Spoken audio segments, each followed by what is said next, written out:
എന്താ സാർ, അന്ന് ഞാൻ ഏൽപ്പിച്ച ഫയലുകൾ. ഏത് ഫയൽ? സിമന്റ് ഇടപാടിന്റെ. ഓ mister Balram, as a circle inspector you have done your duty. മേലുദ്യോഗസ്ഥനായ എന്നെ അത് ഏൽപ്പിച്ചതോടുകൂടി നിങ്ങളുടെ ചുമതല തീർന്നു. സാർ, ചാക്കോച്ചന്റെ കൊലപാതകവുമായി ആ records, further actions. Why are you so inquisitive mister? ഞാൻ ആ ഫയൽ CBIക്ക് പുട്ടപ്പേരിക്കാണ്. മേലെ താനെ കുറിച്ച് അന്വേഷിക്കണ്ട. സാർ, അപ്പൊ CBIക്ക് സാറ് എന്താ എനിക്ക് സംശയം? No more questions. Mind your own business. You may please go. What you want? Excuse us, mister Kumar, we are from CBI. ഇതാ നിങ്ങളുടെ സസ്പെൻഷൻ ഓർഡർ. അതെ, സാറിന്റെ കയ്യിൽ ആ ഫയലുകൾ ഏൽപ്പിക്കുന്നതിന് മുമ്പ് അതിന്റെ ഫോട്ടോസ്റ്റാറ്റ് കോപ്പി ഞാൻ മുകളിലേക്ക് അയച്ചിരുന്നു. ഇത്രയും നാൾ സാർ എന്തെങ്കിലും ആക്ഷൻ എടുക്കുന്ന കാര്യം ഞാൻ കാത്തിരുന്നു. ഇപ്പൊ ബോധ്യമായി സാറും ആ കൂട്ടത്തിൽപ്പെട്ടതാണെന്ന്. Mister Kumar, you are under arrest.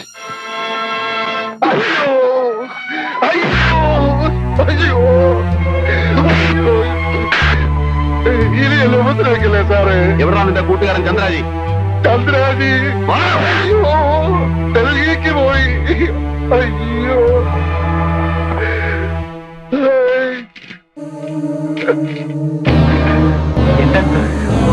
Release Vincent immediately. ജാമ്യത്തിനാണ് സാർ. ചോദിക്കാൻ അധികാരമില്ലല്ലോ, വിടാനല്ലേ ഓർഡർ. Wireless message. അയ്യോ, എന്തിനാ നിങ്ങൾ ഇങ്ങോട്ട് വന്നത്? നിന്നെ കാണാനല്ല, ജയ്ഷാമനോടല്ലേ? ഉണ്ടെങ്കിൽ നിങ്ങൾക്ക് അവനെ കാണാൻ ഒക്കില്ല. എന്താ നീ പറഞ്ഞത്? മിസ്റ്റർ, ഇടിയൊന്നും വിളിച്ചേക്കരുത്. I have had enough. നിങ്ങളുടെ ആട്ടും തുപ്പും കുറെ സഹിച്ചില്ലേ, ഇനി അതിന് എന്നെ കിട്ടില്ല. വരാം. നിന്റെ ഈ വിസ്താരമൊന്നും എനിക്ക് കേൾക്കണ്ട. ജയ്ഷാമൻ എവിടെ? എനിക്ക് എന്റെ മോനെ കാണണം. നിങ്ങളുടെ മകനോ? ഞാൻ ആ പോലീസ് ഇൻസ്പെക്ടറുടെ ഇഷ്ടക്കാരിയും വെപ്പാട്ടിയാണെന്നല്ലേ നിങ്ങൾ വിളിച്ചു പറയാറ്? ഇനി ഞാൻ നിഷേധിക്കുന്നില്ല. കല്യാണത്തിന് മുൻപും പിൻപും ഞാൻ അയാളോടൊപ്പം കഴിഞ്ഞിട്ടുണ്ട്, അന്തി ഉറങ്ങിയിട്ടുണ്ട്. പക്ഷേ ഇല്ലെന്ന് തെളിയിക്കാമോ? ഇയാൾ വലിയ അഡ്വക്കേറ്റ് അല്ലേ, ക്രിമിനൽ ലോയർ അല്ലേ? വന്ന് വാദിക്കും. അവിടെ ഞാൻ വിളിച്ചു പറയും, എന്റെ മകന്റെ അച്ഛൻ ഈ വക്കീലല്ല, ആ പോലീസ് ഇൻസ്പെക്ടർ ആണെന്ന്. മോളെ ഉഷേ, എന്നെ അവമാനിച്ചാൽ നിന്നെ ഞാൻ... മനസ്സും ശരീരവും മരവിച്ച എന്നെ ഇയാൾക്കിനി ഒന്നും ചെയ്യാൻ ഒക്കില്ല. പോണം മിസ്റ്റർ. പോയാലും ഞാൻ തിരിച്ചു വരും. നീ കണ്ടോ ജയൻ? എന്താടി നീ പറഞ്ഞത്? ഞാൻ ഒരു തെറ്റും ചെയ്തില്ല അച്ഛ. എന്നിട്ടും ഏതെല്ലാം തരത്തിൽ അയാൾ എന്നെ ദ്രോഹിച്ചെന്ന് എന്റെ അച്ഛൻ അറിയില്ല. എന്നോട് ചെയ്ത ക്രൂരതയ്ക്ക് പകരം അയാളുടെ കുഞ്ഞിന്റെ അച്ഛൻ മറ്റൊരാളാണെന്ന് ഞാൻ പറഞ്ഞത്. എന്നോട് ക്ഷമിക്കൂ അച്ഛ. അതൊന്നും ഞങ്ങൾക്കറിയില്ല. കോഴിക്കോട് സ്പെഷ്യൽ ബ്രാഞ്ചിൽ നിന്നാണ് സാർ വന്നിരിക്കുന്നത്. നിങ്ങളെ കസ്റ്റഡിയിൽ എടുക്കാൻ. എന്നെ എന്തിന് കസ്റ്റഡിയിൽ? അറസ്റ്റ് വാറന്റാണ്, നോക്കണം. ഇന്നലെ വൈകിട്ട് ഇയാൾ തിരുവനന്തപുരത്തേക്ക് പോന്നു എന്ന് കേട്ടു. ഒളിച്ചോളിയാണെങ്കിൽ തടയാൻ.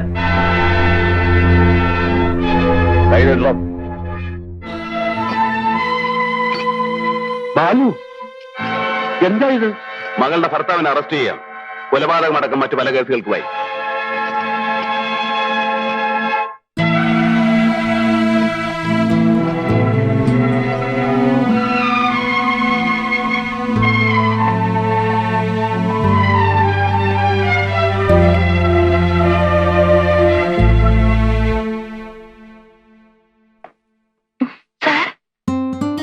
ഞാനിന്ന് കാലത്താ തിരുവനന്തപുരത്ത് നിന്ന് എത്തിയത്.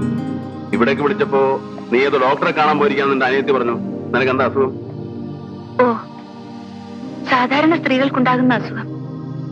എന്റെ കാര്യത്തിൽ ഒരു വ്യത്യാസം. എനിക്ക് ആ രോഗം വരാൻ വിവാഹം കഴിക്കേണ്ടി വന്നില്ല. അപ്പൊ നീ പ്രഗ്നന്റ് ആണോ? അബോർഷന് വേണ്ടിയാണോ ഡോക്ടറെ കാണാൻ പോയത്? അല്ല. പിന്നെ ശുശ്രൂഷയ്ക്കോ? ആരാണ് ഇതിന്റെ തന്ത? ആർക്കു വേണമെങ്കിലും ആവാം. സാറിന്റെ പേര് പറയട്ടെ? പേടിക്കണ്ട, എന്റെ കുഞ്ഞിനതിന്റെ അമ്മ മതി സാർ. എത്ര കഷ്ടപ്പെട്ടാലും ഞാനതിനെ വളർത്തും. ഈ പാവം പെണ്ണിന്റെ മോഹാണതെന്ന് വെച്ചോളൂ. നാട്ടുകാർക്കാണ് കഷ്ടപ്പാട്. തന്തയില്ലാതെ ജനിക്കുന്ന ഈ വക ജന്തുക്കളെല്ലാം ക്രിമിനൽസ് ആയിട്ടാ വളരുക. സാർ അരുത്, എന്നെ അധിക്ഷേപിച്ചോളൂ, ശിക്ഷിച്ചോളൂ. ഞാൻ സഹിക്കും. ഈ പറയുന്നത് ഞാൻ സഹിക്കില്ല. കണ്ടവന്റെ ഗർഭം താങ്ങി നടക്കുന്നത് നിന്നെ എനിക്കും വയ്യടി സഹിക്കാൻ.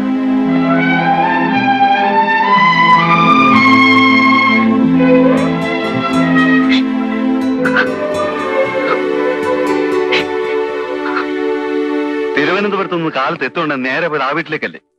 നീ ഏത് വേശ്യയുടെ വീട്ടിൽ പോകുന്നതിലും എനിക്ക് വിരോധമില്ല. ഈ സീതയുടെ വീട്ടിൽ വീഴുന്നേ ഞാൻ പറഞ്ഞോളൂ. നീ എന്തറിഞ്ഞാടാ ഈ പറയുന്നേ? എടാ, നമ്മളെല്ലാം കള്ളു കുടിക്കുന്നവരാ.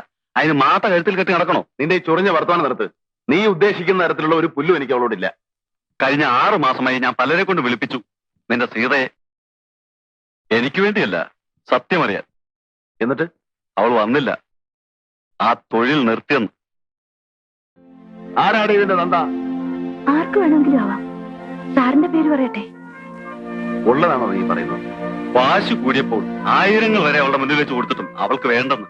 രക്ഷകനായിട്ട് താനുണ്ടല്ലോ. ഞാൻ അറിഞ്ഞില്ല. ഇനിയെങ്കിലും ആ ബന്ധം ഉപേക്ഷിക്കും. കൊള്ളില്ല ബാലു. എനിക്കൊരു തെറ്റ് പറ്റിയല്ല. ഞാൻ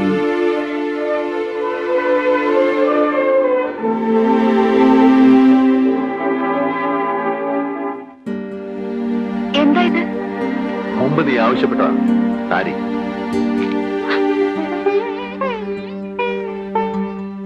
അന്ന് സാറ് പറഞ്ഞത് എനിക്ക് ഓർമ്മയുണ്ട്. ഇത് പുടവയല്ലേ? എനിക്കിത് വാങ്ങിക്കാൻ അർഹതയില്ലല്ലോ സാർ. സീതയ്ക്ക് ഇഷ്ടമാണെങ്കിൽ എനിക്ക് ആരോടും അന്വേഷിക്കാനൊന്നുമില്ല. നിന്നെ ഞാൻ കല്യാണം കഴിക്കും ഇന്ന് തന്നെ. അരുത് സാർ, ഞാൻ പിഴച്ചവളാണ്. സാറിന് എന്നെ കൊണ്ട് ദുഷ്പേരുണ്ടാവരുത്. വേണ്ട സാർ. സീതേ, സാർ എപ്പോ വിളിച്ചാലും ഞാൻ വരും. ഏത് നേരത്തായാലും എവിടേക്കായാലും. അതിനൊരു ഭാര്യയുടെ പദവി എനിക്ക് വേണ്ട സാർ. സീതയ്ക്ക് ഒരു ഭർത്താവിന്റെ ആവശ്യമില്ലായിരിക്കാം. നിന്റെ കുഞ്ഞിനൊരു അച്ഛന് വേണ്ടേ? അത് ഞാനില്ലെന്ന് നിനക്ക് പറയാമോ? പറയും. ആ കുട്ടിയുടെ അച്ഛൻ ഞാനല്ലേ? സാർ, ഇത് വാങ്ങിക്കും.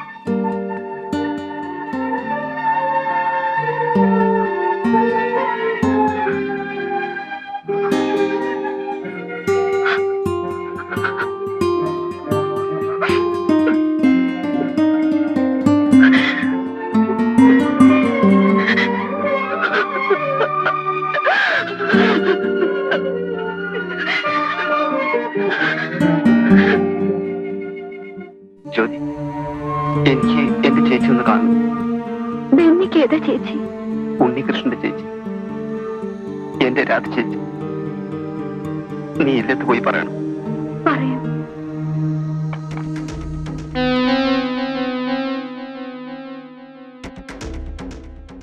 ഹലോ. ആ, നിങ്ങൾ എവിടെയായിരുന്നു? ഒരു കേസിൽ പെട്ടുപോയി. ഞാൻ ജാമ്യത്തിൽ ഇറങ്ങിയതാണ്. പ്ലാനിലൊന്നും മാറ്റമില്ല. കൃത്യം 4 മണിക്ക് ആംബുലൻസ് വാൻ അവിടെ എത്തും. ഉണ്ടെന്നേ, സത്യരായന്റെ പാസ്പോർട്ടും ടിക്കറ്റും എല്ലാം എന്റെ കയ്യിലുണ്ട്. എനിക്കത് കാണണം, അല്ലാതെ ഞാൻ വിശ്വസിക്കില്ല. നിങ്ങൾ ഇങ്ങോട്ട് വരും. അത് സംശയത്തിനിടയാക്കും. നിങ്ങൾ രാധ എങ്ങോട്ട് അയക്കും? ഞാൻ കൊടുത്തുവിടാം. അതെ, പെട്ടെന്ന് അയക്കണം. ശരി.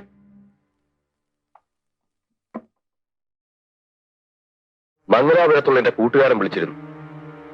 അവൻ റെക്കോർഡ്സ് എല്ലാം എന്റെ കയ്യിലേ തരും. ആളെ അയച്ചിട്ട് അവന് വിശ്വാസമില്ല.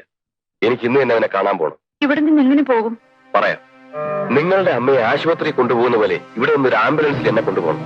വേണ്ട ഏർപ്പാടെല്ലാം ഞാൻ ചെയ്തിട്ടുണ്ട്. നിങ്ങൾ ഉടനെ വക്കീലെ ചെന്ന് കാണണം. എന്തിനാ? വെറുതെ അല്ല ഞാൻ നിങ്ങളെ സഹായിക്കുന്നത്. മംഗലാപുരത്തുള്ള എന്റെ കൂട്ടുകാരന് പണം കൊടുക്കണം. അത് വക്കീൽ തരാമെന്ന് ഏറ്റിട്ടുണ്ട്.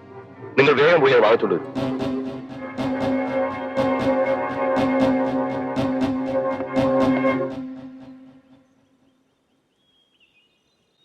രാധേ, നമ്മുടെ ബെന്നി ഹോസ്പിറ്റലാണ്. ഒരു ബൈക്ക് ആക്സിഡന്റിൽ. അവനെ നിന്നെ ഒന്ന് കാണണമെന്ന്.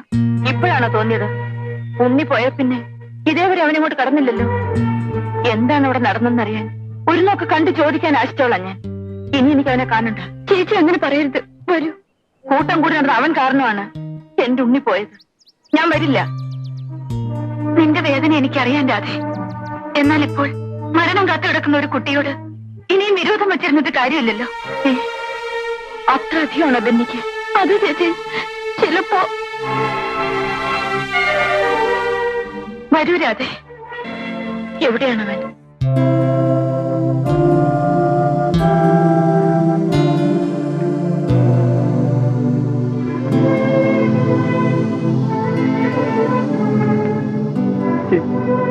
ഇപ്പൊ എങ്ങനെയുണ്ട്? ഞാൻ ജീവിക്കില്ല. ബെന്നി, മരിക്കുന്നതിന് മുമ്പ് എനിക്ക് ചേച്ചി ഒരു സത്യം അറിയിക്കാനുണ്ട്. അതിനെ കാണണമെന്ന് പറഞ്ഞത് ചേച്ചിയുടെ അനിയൻ ഉണ്ണിയെ കൊന്നത് ചേച്ചി എന്റെ ഡാഡിയാണ്. എന്താ പറഞ്ഞത്? അത് ചേച്ചി ഞാൻ മുഴുവൻ പറയാം. ഉണ്ണിയെ എന്നെയും ഒരുമിച്ചാണ് പോലീസ് കസ്റ്റഡിയിലെടുത്തത്. ലോക്കപ്പിൽ ഞങ്ങളുടെ കൂട്ടത്തിൽ ഒരാൾ കൂടി വന്നു. ഒരു പെറ്റി കേസിലെ പ്രതിയായ അവൻ.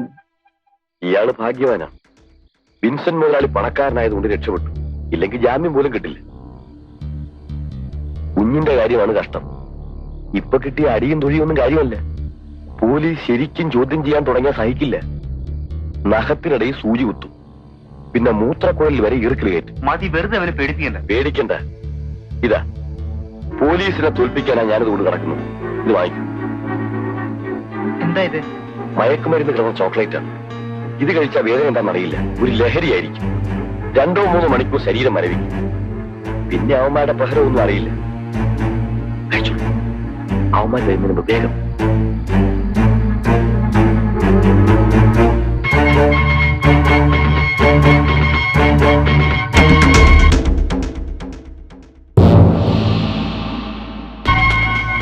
ഈ 3 ലക്ഷം രൂപ നിങ്ങളുടെ മകന്റെ വിലയാണെന്ന് കരുതിക്കോളൂ. സത്യം പറഞ്ഞാൽ അവനാണ് ഈ കേസിൽ 1-ാം പ്രതി. അതെനിക്കറിയാം സാർ. അതെനിക്കട്ടെ, എന്തിനു വേണ്ടിയാണ് നിങ്ങൾ ഒരാളെ എന്നോട് ലോക്കപ്പിൽ അയക്കാൻ പറഞ്ഞത്? എന്റെ മകൻ ചെയ്ത കുറ്റങ്ങൾ, പോലീസ് ജീപ്പ് കത്തിച്ചതും ഓഫീസറെ കൊന്നതടക്കം അറിയാവുന്ന ഒരേ ഒരാൾ അവന്റെ കൂട്ടുകാരനാണ്. പോലീസ് അവനെ ചോദ്യം ചെയ്താൽ സത്യം പുറത്തറിയും. അതിന് ആ നമ്പൂരിക്കുട്ടിയുടെ വായടയ്ക്കാൻ മിസ്റ്റർ വിൻസെന്റ്, സാർ, അവനിപ്പോ ജീവനോടെ ഉണ്ടാവില്ല. എങ്ങനെ അവനെ കൊന്നു? വിഷം കലർന്ന ചോക്ലേറ്റ് കൊടുത്തു. My God. സാറ് പേടിക്കണ്ട. പോലീസ് ചോദ്യം ചെയ്യുമ്പോൾ ചത്തല്ലേ വരൂ. പോസ്റ്റ്മോർട്ടത്തിന് അയച്ചാൽ? ഇല്ല, ചത്തെങ്കിൽ ആ ശവം നശിപ്പിക്കണം. ചേച്ചി, എന്റെ ഡാഡി ഏത് പാപത്തിന്റെ ഫലമാണ് ഞാൻ ഈ അനുഭവിക്കുന്നത്?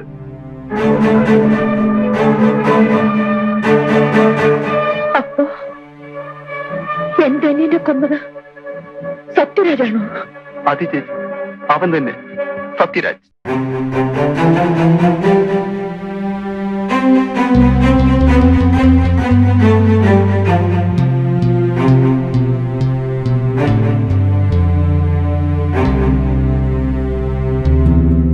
ഇനിയിപ്പോ കരഞ്ഞിട്ടെന്താ കാര്യം? സത്യരാജന്റെ സ്വഭാവം ക്രൂരതയോടെ അറിയാത്തവരില്ലല്ലോ. അവനെ കൊണ്ട് എന്നെ കൊല്ലിക്കാനായിരുന്നല്ലേ ഉദ്ദേശം? അയ്യോ അല്ല. പിന്നെ എന്തിനാ റാസ്കലിനെ വീട്ടിൽ കൊണ്ട് താമസിച്ചു? ജയിൽ ചാടി ഒരു കൊലപ്പുള്ളി ഒളിപ്പിച്ച് താമസിപ്പിച്ചാൽ അതിന്റെ ശിക്ഷ എന്താണെന്ന് നിങ്ങൾക്കറിയാമോ?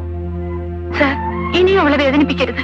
എങ്കിൽ ഞാൻ പറയുന്നതനുസരിച്ച് സത്യരാജ് പറഞ്ഞ പോലെ നിങ്ങൾ വക്കീലിനെ ചെന്ന് കാണണം. അയാൾ തരുന്ന പണം അവനെ ഏൽപ്പിക്കണം. എനിക്കിനി അവനെ കാണാൻ വയ്യ. കാണണം. ഒരു സംശയം തോന്നാത്ത രീതിയിൽ അവനോട് പെരുമാറണം. എങ്ങനെ എനിക്കത് സാധിക്കും?